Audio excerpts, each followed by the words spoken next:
एक तरफ देश की राजधानी और आसपास के इलाके में यासीन मलिक की सजा के बाद अलर्ट पर है, तो वहीं देश की राजधानी से सटे गाजियाबाद जिले में अवैध हथियारों की खेप पकड़ी गई है और पुलिस द्वारा ऑपरेशन पाताल चलाया, जिसमें भारी मात्रा में पुलिस ने हथियार बरामद किए हैं।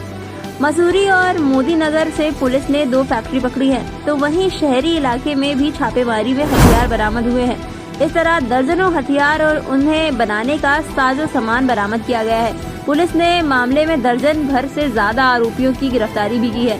पता ये लगाया जा रहा है कि देश की राजधानी और आसपास के इलाकों में हथियारों को कहां-कहां सप्लाई किया जाना था। आइए जानते हैं क्या बताया एसपी देहात डॉक्टर ईरज राजा ने।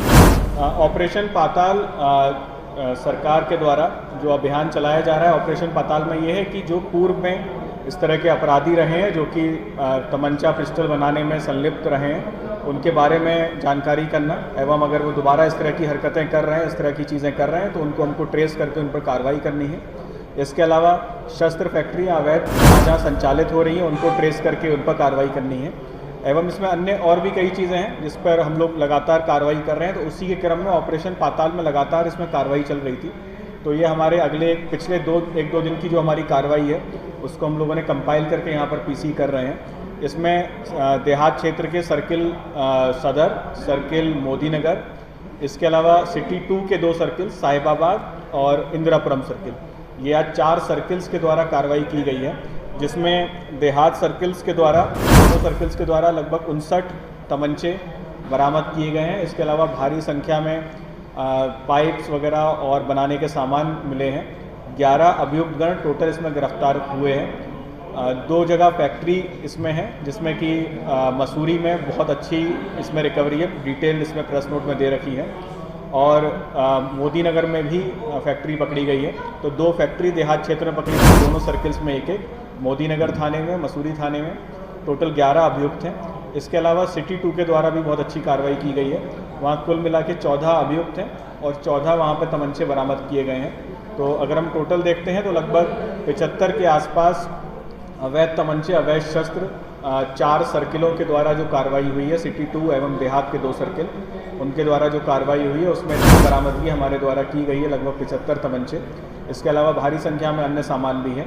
तो ये काफ़ी अच्छी कार्रवाई है ऑपरेशन पाताल के अंतर्गत। ये कार्रवाई अभी निरंतर जारी रहेगी और अगले 2-3 दिन में भी हम लोग और भी इसमें कार्रवाई करेंगे। सर, जो 2 फैक्ट्रियाँ पकड़ी गई हैं वहाँ से कितने तमंचे या हथियार बरामद किए गए हैं पुलिस के द्वारा? वो कब से संचालित यहाँ पर की जा रही थी और अब से पहले वो गाजियाबाद की दिल्ली से सटा हुआ है, कितनी सप्लाई कर चुके होंगे मार्केट के अंदर तमंचे या हथियारों? इसमें एक फैक्ट्री जो मसूरी क्षेत्र में पकड़ी गई है उसमें 2 अभियुक्त हैं और काफ़ी अच्छी उसमें रिकवरी की गई है। इसमें टोटल मिला के 36 तमंचे मिले हैं, निर्मित और अर्धनिर्मित। तो ये अभी कुछ ही समय से ये फैक्ट्री यहाँ पर संचालित हो रही थी क्योंकि ये सर्वविदित है कि पिछले वर्ष हम लोगों ने गाज़ियाबाद जनपद में 7 शस्त्र फैक्ट्रियाँ पकड़ी थी। उसके बाद लगातार से अगर हम देखें तो जो भी शस्त्र का इस्तेमाल करके घटनाएं थी उनमें भारी कमी आई थी, और ऑपरेशन पाताल की जब से घोषणा हुई थी तब से हम लोगों ने चिन्हित करके ऐसे टारगेट्स को हमने फिर से चिन्हित किया था और इन लोगों ने चोरी छुपे जहाँ फिर से अपने इस तरह से कारोबार अपना शुरू किया था। तो एक बार फिर से हम लोगों ने उनके ऊपर कार्रवाई की है। इसके अलावा मोदी नगर में जो फैक्ट्री मिली है उसमें 6 निर्मित शस्त्र एवं 5-6 अर्धनिर्मित शस्त्र बरामद हुए हैं। तो बहुत ही अच्छी कार्रवाई ये 4 सर्किलों के द्वारा की गई है। आगे भी निरंतर इस कार्रवाई को हम जारी रखेंगे और ऑपरेशन पाताल में इससे ही बड़ी सफलता प्राप्त करेंगे। कुल कितने लोग सर गिरफ्तार किए गए?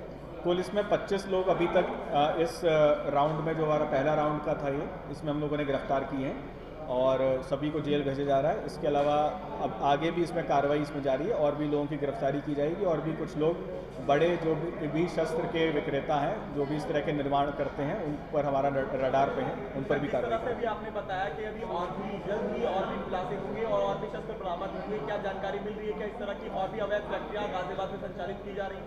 जी हाँ, गाजियाबाद से सटे हुए स्पेशली बॉर्डर एरियाज़ में इस तरह की जानकारियाँ भी हैं, उनको हम लोग डेवलप कर रहे हैं, क्योंकि बीच में कुछ समय चीज़ें बंद हो गई थी, लेकिन चोरी छुपे लोग करते हैं, स्पेशली जंगल एरियाज़ जो होता है, बॉर्डर एरियाज़, वहाँ पर इस तरह के काम होते हैं। तो उन पर हम लोग लगातार नज़र बनाए हुए हैं, वो लोग हमारे रडार में और बहुत ही जल्दी हम अगले 1-2 दिन में उन पर भी कार्रवाई करेंगे। धन्यवाद।